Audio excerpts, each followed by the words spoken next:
aboard, space fans. This is Commander Muddy Waters 79 signing on for another episode in the Burst with Elite Dangerous.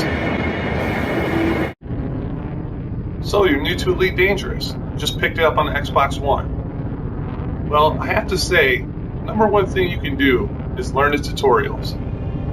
Although it can be daunting at first, this game is truly enjoyable once you really get going. Let me share a couple tips with you, and maybe we can get you started exploring the Burst.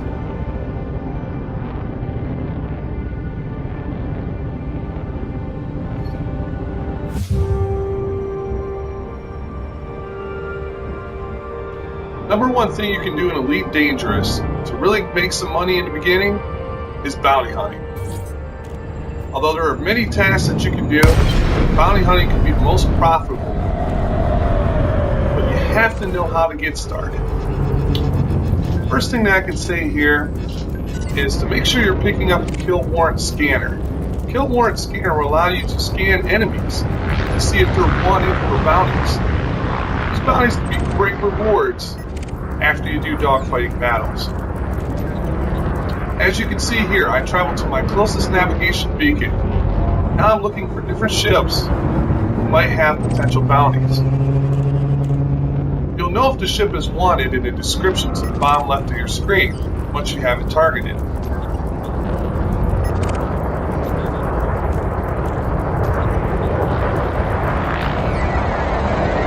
As you can see here, some people are clean. It's not advised to attack clean members, as you will not gain a bounty from doing so, often sometimes lose the battle.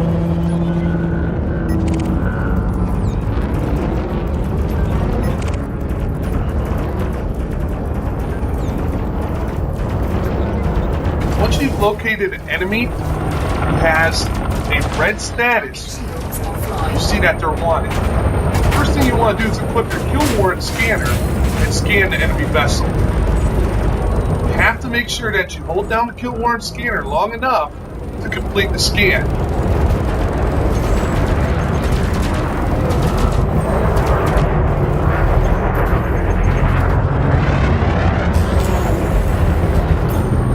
Once the scan is finally complete, the Kill Warrant Scanner will allow you to collect the bounty upon the death of that enemy.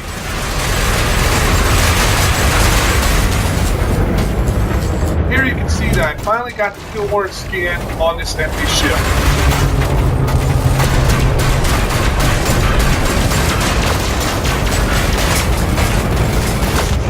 Now watch closely after the ship explodes to the upright. $177,000 in credits for that bounty. Although that bounty won't mean a thing if I don't make it back to a space station to collect it. Frameshift drive charging.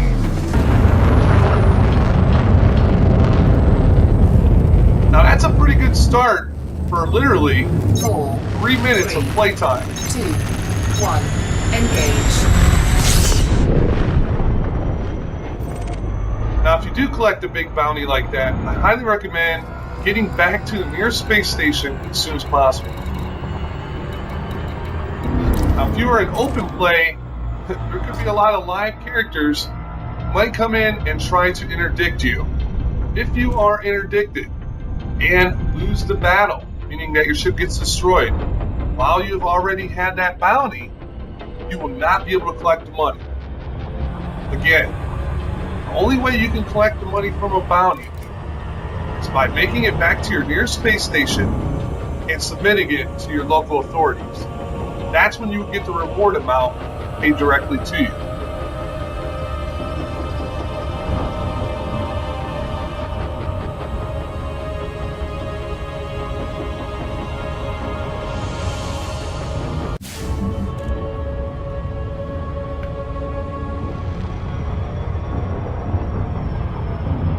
Was one situation where I was interdicted on my way back to the space station. I was very close. And I met up not with an NPC, but with a live character in open play. He was in a Vulture, and I was in my Cobra MK3. Although that I was heavily armed and thought I could take him, I was sorely mistaken. As he armed a photon torpedo and shot me when he got in closer, it went right through my shields, destroyed my ship, and was not a good day. I lost hundreds of thousands of dollars in bounties and had to pay the $30,000 to $40,000 ship replacement costs to regain my ship back. So I highly stress keeping your ship lights off and traveling as fast as you can back to a space station to collect all your bounties.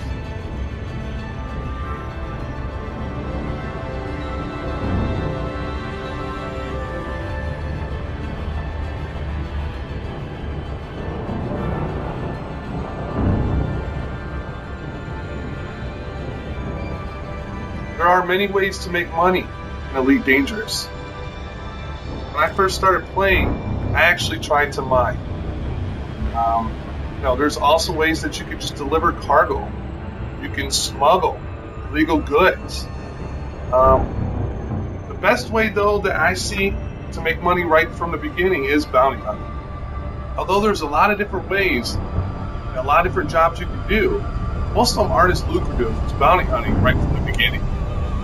The simple fact is that you just need a lot of money to equip your ships to do things like exploration and mining in order to really gain money worth the time.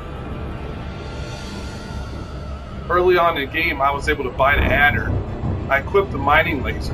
I had a refinery. I just didn't know where to go to mine the metals, and I didn't have any type of idea of where to even turn them in to get the money that I wanted, make it worth the time that was available.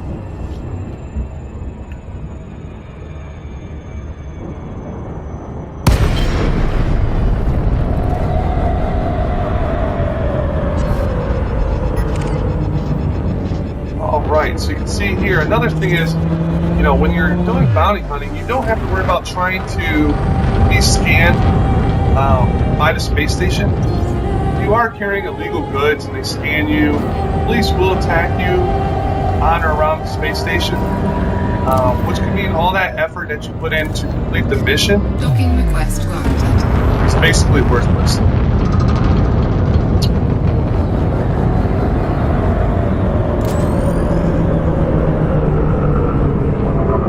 That noise you just heard there was me turning on my ship lights. I do think it's very important to have your ship lights on when you're near the space station, just so everybody else can see you.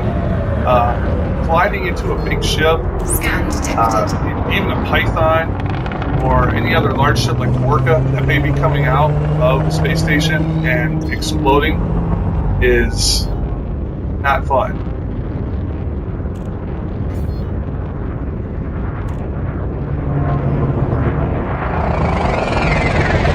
Another thing is, if you didn't know, the green lights, that's the side that you're supposed to enter on your space station. I actually didn't know that when I first started playing the game. I just tried to go in the center. But try to stay to the side where the green lights are on.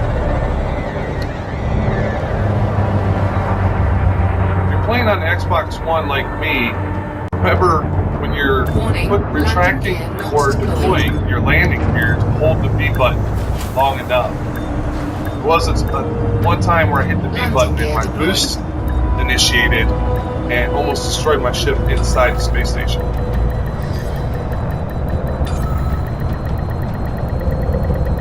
Docking successful. Engines disengaged.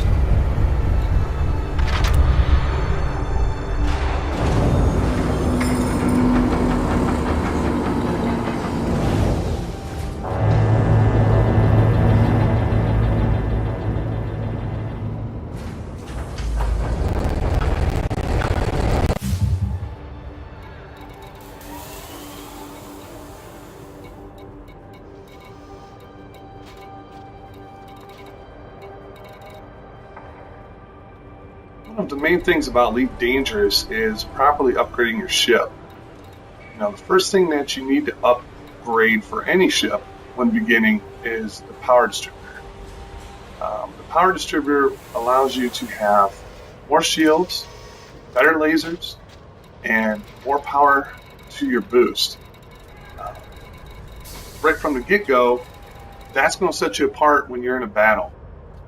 The quicker that your lasers run out of energy unless you can attack. So I highly recommend upgrading the power distributor from the very get-go.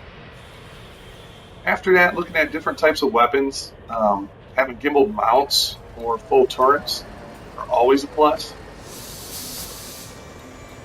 And make sure you have an even distribution of kinetic weapons to like turret weapons that have cannons or Gatling guns, things of that nature.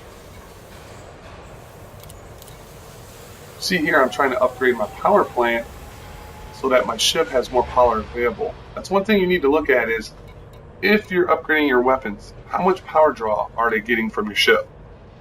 If the available goes to be red, your ship will shut down, functions will shut down, and you will not be able to use your lasers or even perhaps your engines. So make sure that you have a good power plant in your ship as well. The next thing I'm looking at is jump range. That's the one thing I haven't updated on this ship specifically yet, is FSD drive. Frameship drive will definitely make a big difference when you're trying to do a little bit of exploration. The minimum should be about 12 light years. You can see mine right now is looking pretty dismal at 10 light years, but that's going to be a future upgrade. Again, guys, there's a big future for Elite Dangerous.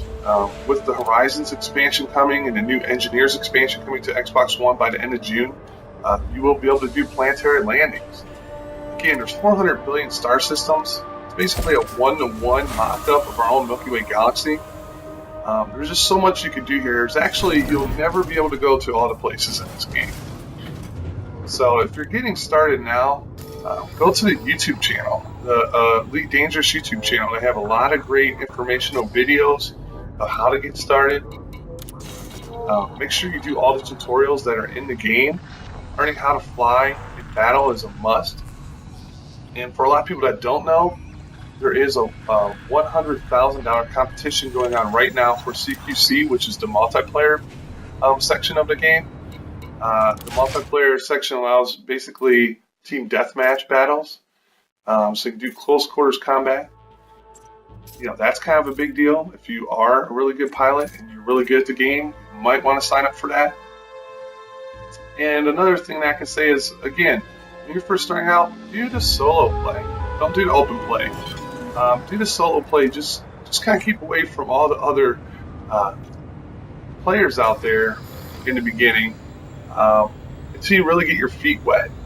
You know, it doesn't hurt to start off in solo play. You can change that to open play anytime. So, again, my advice is start out, do the bounty hunting, get to a space station, go to the nearest navigational beacon you can find. Make sure you have your kill warrant scanner. Scan those enemies, shoot them down, collect those bounties, get back to your base. Upgrade your ship as soon as possible. You get enough money, find a new ship. Ship released. Start there. Engines engaged. That way you have a good chance of surviving in Elite Dangerous. Landing gear retracted.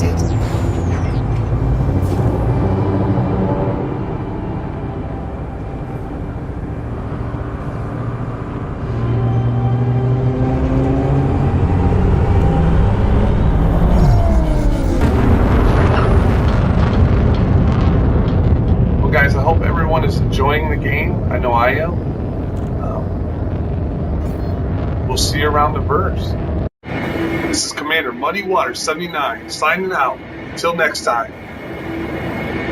Be safe, Commanders.